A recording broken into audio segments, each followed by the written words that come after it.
Hey, hey, hey, hey, hey, hey, hey. What's up, big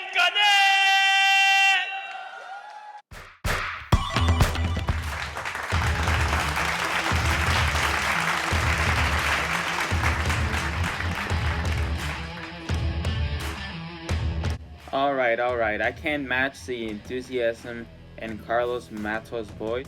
Hey, hey, hey. But I do have some exciting news for today. A little birdie was whispering that Robinhood is finally filing their IPO. This means that sooner or later you're gonna be able to invest into a Robinhood stock.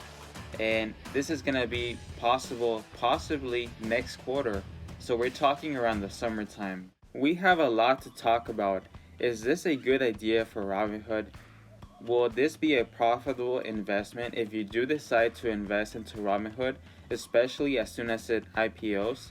We're going to be discussing everything in this video, so make sure you stick to the end. I do want to share a quick video on the current situation with Robinhood and why they are such a controversial company and some of the major issues they've been dealing with recently. So here's a clip of the video. Investing app Robinhood has attracted more than 13 million users since its creation in 2013. The company's founders said their goal was to make trading and investing available to anyone. Robinhood recently found itself in the middle of controversy this past week when it moved to restrict trading of shares of several companies like GameStop and AMC. Their stock prices surged following a campaign on Reddit to buy up shares that caused intense backlash from users. A recent article by the New York Times takes a look into how the startup caused all this chaos on Wall Street and how Robinhood is ultimately at the, quote, mercy of the very industry it had vowed to upend. Nathaniel Popper is a technology reporter for the New York Times and is one of the authors of that piece, and he joins me now with more. Nathaniel, welcome. It's good to have you. So Robinhood's creators said that the company's initial focus was on democratizing finance. How did it try to adhere to this vision? Yeah, well, I think the most important piece of it was that they offered free stock trading and they offered it on a phone app. So before you had to go to a website and you had to pay $10 every time you traded a stock. And, Robinhood brought this sort of Silicon Valley vision to the whole world of online trading and said, we're going to make this free and we're going to try to get, 25-year-olds to trade instead of the 40, 50-year-olds who used to do most of this kind of day trading. So as you report, though, due to the GameStop frenzy, Robinhood found itself being reined in by the industry it promised to change. Break this down for us, Nathaniel. I know it's a little complicated here, but it has to do with sort of the mechanism upon which Robinhood was sort of built. Tell us, first of all, what that mechanism was, because the idea of free sounds great. But in reality, that wasn't necessarily the case with Robinhood's mechanism. How did that work? And then what happened? Why did regulators have to step in? Yeah, this is, I think, a sort of classic Silicon Valley story where you have an app that wants to disrupt an existing industry, and it creates this simple-looking app that makes something very complicated seem very simple. The idea of trading stocks, you just hit a button and you've bought a share of GameStop. But underneath this app, there's this whole universe of things that need to happen in order for the money to move and the shares of stock to move. I think the most basic way that it relies on Wall Street is that it actually sends customer shares to Wall Street in order to get traded. So when a customer trades on Robinhood, that trade is immediately sent to a Wall Street firm that says, okay, I will buy or sell that stock. And those Wall Street firms actually pay Robinhood for the right to do that. So, you have this sort of setup where Robinhood says that it's free, but what's really happening is that they're making money from Wall Street firms that want to essentially trade against Robinhood customers. And so this system, it sort of goes against probably the idea that most people have of Robinhood. And over the last week, this system has been thrown into the open through this whole GameStop feeding frenzy.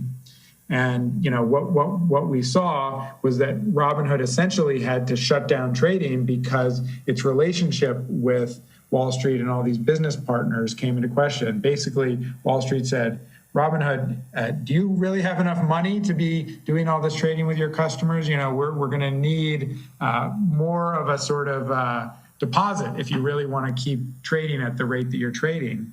And when that request came in for a deposit, Robinhood basically had to stop its customers from trading GameStop, and that has caused a whole world of anger from customers, but also regulators, as you said. Well, you and your colleagues also mentioned this is not the first time that Robinhood has found itself in the middle of controversy. It was hit with a $65 million fine from the SEC last month. Tell us what happened, Nathaniel. Yeah, well, it's been hit. Actually, it's been hit by 2 fines in 2 years for essentially the same thing, which is this practice we were just talking about. This idea that Robinhood advertised itself as free, but under the surface, they were making money by sending customer trades along to Wall Street.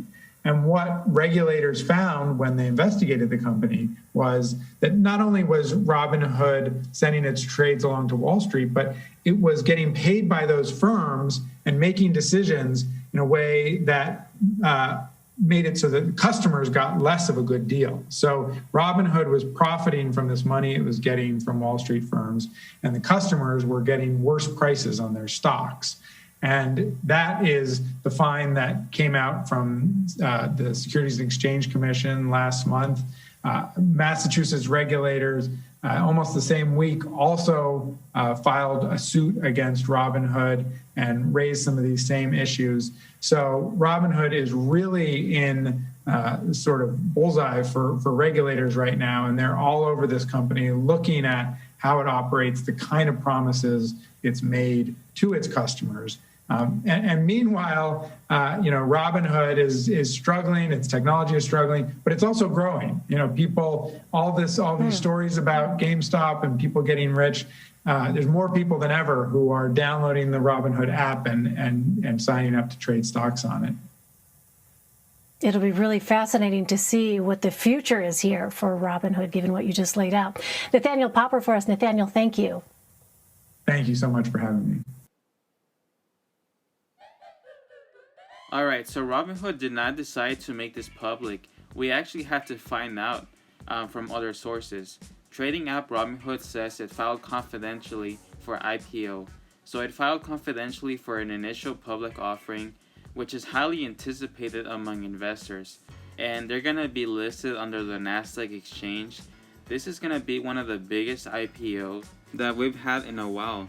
So the company could be worth as much as $40 billion in an IPO based on trading in the secondary market. This will be above the $11.7 billion it was worth in a private funding last year.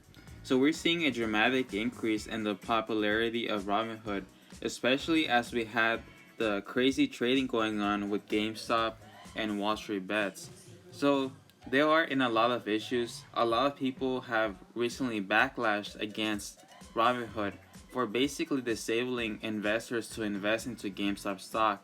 This was a very controversial move by Robinhood, and this had led to a lot of scrutiny from politicians and investors in the overall retail space of investing. Even though all of the challenges that Robinhood has faced, from not having live customer service or even a customer service line, you literally have to email them and pray that you get an email back from them. There's been so many situations where people have their accounts with random money gone from their accounts because of people logging into other people's accounts and transferring their money into other people's bank accounts. So this is pretty serious stuff, especially for a brokerage that deals with money. Even though all of this is happening, we do see from the numbers that because of the pandemic and everything that occurred recently, they've actually been increasing their users dramatically. They even had a single day where they raised their users by 660,000 in one single day. This is insane. A lot of people being at home, they're trying out Robinhood for the first time, and they're growing users like crazy. And I can tell you that the Robinhood app is very, very simple to use, and it's one of the easiest and most user-friendly user interfaces that you'll ever see in any app. It makes trading really simple. You don't have to be an expert. You don't need to know about stocks a lot to be able to use it. If you were to use Webull, E-Trade, or Fidelity, you're going to be lost. You're not going to be able to understand what you're doing, especially as a beginner. But I think Robinhood serves the market in this specific scenario where someone is completely new to trading and they want to start learning. And I think they really serve as that market space. And I see that a lot of the times when you invest, you want to invest in a company that will grow in the future, which basically that's what the whole philosophy between a very popular exchange traded fund, ARK Invest, led by Cathie Woods, bases their investment philosophy. They want to invest in companies that will serve as the future. You should be investing not for the present, but where the future is growing into. So basically, anyone who will start investing is going to be people who are young, who are used to social media, who are used to apps, who are used to having a mobile device, which is mainly the younger generation. So I think that by Robinhood focusing on younger generations, they're eventually going to grow to be a dominant brokerage where all populations are using Robinhood. Even aging millennials will still use Robinhood. Eventually, millennials will be 40-year-olds, 50-year-olds. So eventually, Robinhood will have a very large consumer base for their brokerage. And that's not even considering all the financial services that Robinhood could evolve into.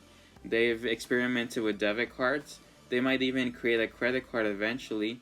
You might be able to have some sort of more serious investments, such as a Roth IRA, a 401k, and a Robinhood account. They might have banking with Robinhood. Well, they kind of already do that, but expand more on that service. They might even do mortgages, home equity loans. So who knows? They have a bright future, and I think that even though they've been in the news a lot, and they've had a lot of publicity, bad publicity is not really bad. It's actually helps them a lot because now they're known by so many people. Grant Cardone talks a lot about marketing and how someone cannot be your customer if they don't know you. So the first step in any business is you have to get people to know who you are. If you don't know that you exist, then how are they going to do business with you? So publicity, even though it's bad, publicity, it still helps the Robinhood name go around the world. And people now know Robinhood, even if it's in a bad light, but they have the option to change that. It's better than them not knowing you at all. So even though a lot of this is happening, I think investors are aware of what Robinhood is, and I think they have a huge potential to grow in the future. And I personally believe in Robinhood, even though they've done a lot of shady, probably bad things. There's even been some deaths reported from Robinhood for their platform. So it gets kind of crazy, all the issues they've had. And I'm kind of glad that they've had all these issues before the IPO, because if it were happening while the stock was in the stock market, it would definitely plummet all the way to the ground. So yeah, what do you guys think about the Robinhood IPO? Do you think that most people will not want to use Robinhood because of the things that they've done, such as not allowing them to buy specific stocks, the shady things that maybe working with hedge funds to know what stocks you're investing in so they can profit from insider data? So there's a lot of things, but let me know your opinion in the comment section down below. I personally think that there's a bright future for Robinhood, especially if they start taking it a little bit more serious and start actually implementing the changes and forming their service and products based on what consumers want. For example, customer service, they haven't even done that yet, and that's just a simple right. If you have a brokerage and they manage your money, you should be able to call them and have a talk with a real person over whatever you need. That's just a simple thing that they can do that would really change things around. But I'm kind of glad that it hasn't IPO'd yet, because I want to see them make these changes, and that's going to boost a lot of customer confidence in the stock and the company. So I think there's a lot of money to be made with Robinhood, and financial services is a category of business that is known to be insanely profitable, like way more profitable than most other industries. Alright, so there we go, subscribers. I hope that you enjoyed this video. Make sure you get your free stocks from the description down below. You're gonna get 3 free stocks, 2 with Webull, 1 with Robinhood. All you have to do is use the links in the description, and then M1 Finance, another amazing brokerage. They're gonna give you a free $10 as soon as you get started investing. And then my favorite, the Discover Secure Credit Card, a $50 sign-up bonus. That's $50 of free spending money. No reason why not to get it. I did this myself and I love the cash back from this card. Last but not least, cell phone plans. Most people are paying $60 to $90 for their cell phone service every month. That's a waste of money. Get unlimited texting and data nationwide. I use this service. I only pay $15 a month and you get your first month free. I'll have all the links in the description. Thank you all so much for joining me in today's video. Make sure you subscribe to the Flaming Profits YouTube channel. Make sure you like this video, comment down below, and I'll see all of you in the next one. Peace.